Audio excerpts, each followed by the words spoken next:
Hola viajeros y viajeras, sean bienvenidos a esta travesía de historias, leyendas y cuentos de México.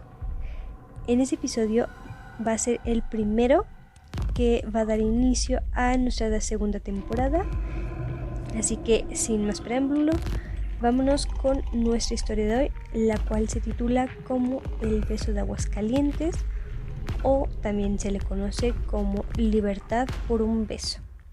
Esta historia nació gracias al ingenio del ingeniero Elías L.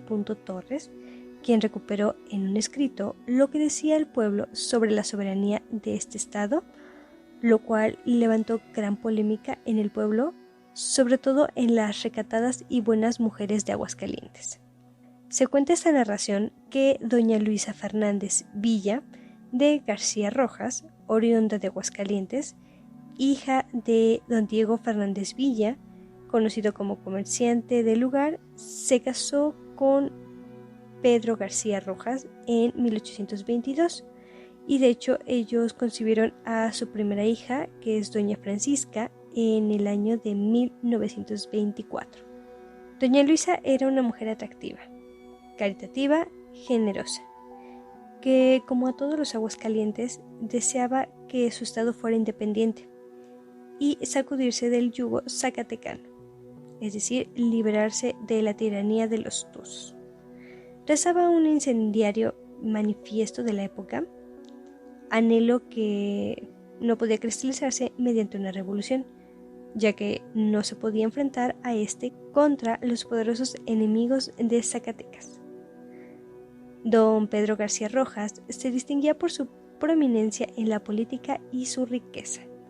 Respetado y distinguido en el estado y con antecedentes marcadamente enemigos de la liberal política zacatecana.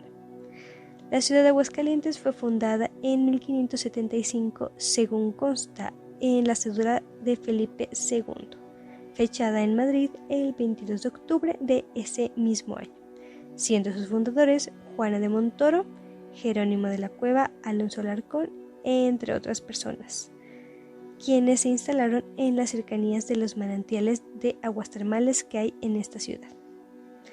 El crecimiento de la población fue tan rápido por la bondad de su clima, la exuberancia de su vegetación y la abundancia de las aguas que, 36 años más tarde, el 18 de agosto de 1611, la Real Audiencia de Nueva Galicia la declaró villa, poniéndole por nombre Villa de Nuestra Señora de la Asunción de las Aguas Calientes.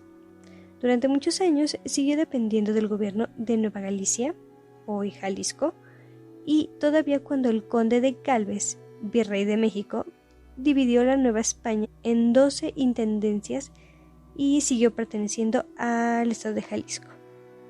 En 1791, el gobierno virreinal, quizá por la gran distancia que se encontraba Guadalajara, resolvió agregar a la intendencia de Zacatecas lo que hoy es Aguascalientes. Con ese motivo surgió un obvio y natural disgusto de los vecinos, el cual se hizo manifiesto por escrito.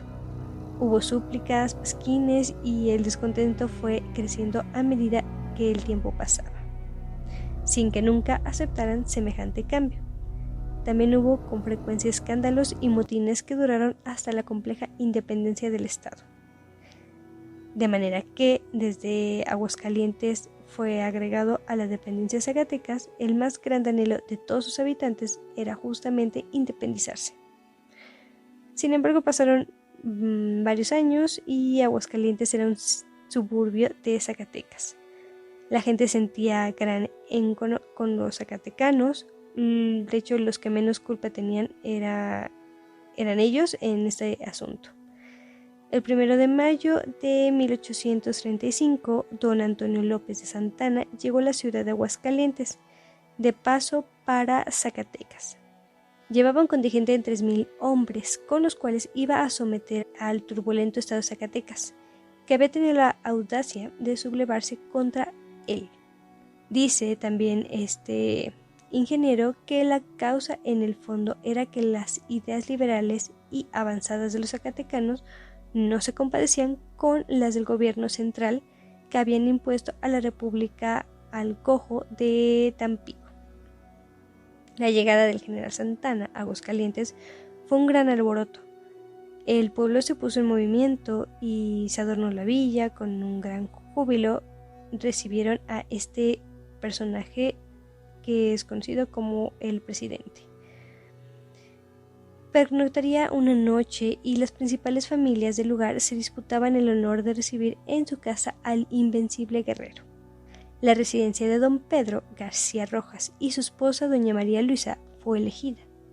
Toda la calle de Morelos, en donde evidentemente se ubicaba, según el historiador don Alejandro Topete del Valle, fue decorado con guirnaldas de flores y papel de China de colores. También dice la leyenda que el día fue muy ocupado para el general Santana. Órdenes para el ejército, recibió comisiones, conferencias con los principales vecinos, con miembros del clero y de los conventos, y toda esa batola de ir y venir que en torno de los grandes se agita y se mueve. Por lo tanto, dieron órdenes estrictas para no permitir más el paso a nadie, ya que había sido un día bastante agitado y el general iba a descansar. Doña María Luisa, que era una gran ama de casa, virtuosa en la cocina y una exquisita dama de abolengo, la que a más de su belleza tenía finos modales. Desplegando toda su coquetería, recibió a este general Antonio López Santana con una reverencia. El invitado ocupaba la cabecera evidentemente de la mesa, mientras saboreaban un delicioso chocolate y los famosos ladrillos. Aquí hago un paréntesis, los ladrillos son panecillos típicos de este estado. Y bueno, ya que disfrutaban estos alimentos, referían los incidentes de sus gloriosas campañas. Don Pedro escuchaba atento a su izquierda al emocionante relato. Su esposa, a la derecha del altivo invitado, clavaba sobre él sus ojos de obsidiana y comentaba las hazañas que éste refería con frases de elogio oportuno o desgranaba dulcemente una sonrisa divina, que era invencible hechizo de su belleza aguascalentense. Poco a poco fue rondando la conversación, sabiamente llevada por la dama hasta conectarla con la situación dolorosa por la que atravesaba Aguascalientes. Así escuchaba Santana de sus labios como la ciudad no tenía escuelas, la única que había pues no contaba con pisos ni bancas para los muchachos.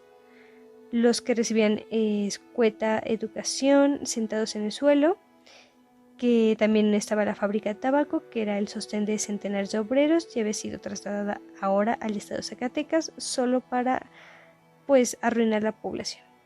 También comentaba que se le quitaba al ayuntamiento de Aguascalientes gran parte de lo que recaudaba, que se había reducido las atribuciones del cabildo hasta convertirlo en un maniquí del gobierno de Zacatecas. También que eran numerosas las alcabalas que se pagaban, siendo la más bochornosa la que se acababa de crear sobre los difuntos, cuyos deudos tenían que pagar tanto más cuanto por cada muerto como si lo compraran. Que para ejercer venganza se cateaba con frecuencia las casas de familias honorables, con el pretexto de que hacían contrabando de tabaco, enviando a numerosas personas al presidio de Fresnillo. Y por último, y no tan menos importante, que también durante las fiestas de San Marcos el gobierno de Zacatecas había retirado todas las fuerzas que tenía en la ciudad, exponiéndola a un asalto de los bandidos que merodeaban por las cercanías de Calvillo, o que los jugadores que acudían de todas partes de la República se resarcieran de las pérdidas sufridas, saqueando a la población de que se habrían librado gracias a que el ayuntamiento había armado un centenar de hombres que pagaban los vecinos y con los cuales se patrullaban las calles día y noche. Nos cuenta el narrador que cuando la señora Villa de García Rojas llegaba a esa parte del relato, se abrió la puerta del amplio comedor y un criado anunció que don Pedro José López de Nava buscaba al señor García Rojas en un tema de calidad así de urgente. El aludido pidió permiso para salir de la sala un momento, cerró tras de sí la puerta y el ruido de sus pasos se fue perdiendo por el rojo enladrillado del corredor. Aguascalientes puede ser independiente, comentaba la señora doña María Luisa, reanudando la conversación. Basta que usted lo quiera, mi general, que en este pueblo todos lo anhelamos. Llegaremos hasta el sacrificio para obtenerlo. Al dejar caer estas últimas palabras con una ternura tan intensa que el árbitro de la República, conmovido, deslizó su mano sobre el bordado mantel y, oprimiendo la fina siniestra de doña María Luisa, le dijo emocionado: ¿de veras hasta el sacrificio? Obviamente la señora de García Rojas se puso de pie violentamente. Cerró un poco el entrecejo, como desaprobando el atrevimiento del caudillo, pero sin soltarle la mano, mirándola suplicante, volvieron a brillar en sus labios una sonrisa, y sentándose de nuevo contestó: hasta el sacrificio, general. Santana acercó sus labios sensuales sobre los divinamente bellos de la hermosa dama aguascalentense y dio un beso prolongado y ardiente que vino a interrumpir el ruido de los pasos de don Pedro, que regresaba por el pasillo. La dama salió al encuentro de su esposo, radiante de alegría y colgándosele del cuello Salamera y coqueta le dijo: Perico, por fin Aguascalientes es independiente, ¿verdad, general? Verdad es, asintió Santana, inclinando la cabeza y besando la mano de la señora García Rojas. Este es el relato que comenta el ingeniero. Sin embargo, pues obviamente cuenta también la leyenda que el dictador cumplió su palabra. De hecho, al día siguiente, el 2 de mayo de 1835, fue depuesto el jefe político zacatecano, el cual era conocido como José María Sandoval, y fue nombrado por el cabildo para sustituirlo don Pedro García Rojas. Días después, triunfante, pues había derrotado en Guadalupe, Zacatecas, a las fuerzas de don Francisco García, que eran las de aquel estado.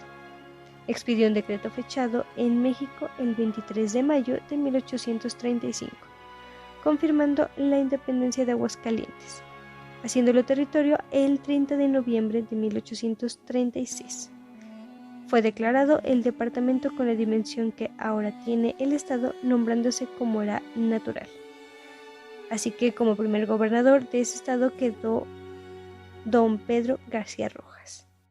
Hasta aquí vendría siendo nuestra leyenda de hoy, para acabar ya el capítulo y no hacerlo más largo de lo que creo que ya fue. Les quiero agradecer mucho que me estén escuchando, y para aquellos que son nuevos, créanme que les agradezco también que se vayan incorporando a estos episodios que vamos haciéndolo semanalmente. Muchísimas gracias a todos los que me escuchan.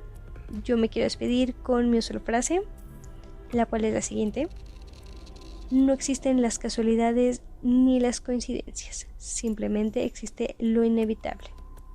Sin nada más que agregar, yo les deseo una excelente tarde o una buena mañana o incluso una amena noche. Que se la pasen muy bien y nos estaremos escuchando con nuestro siguiente destino. Bye.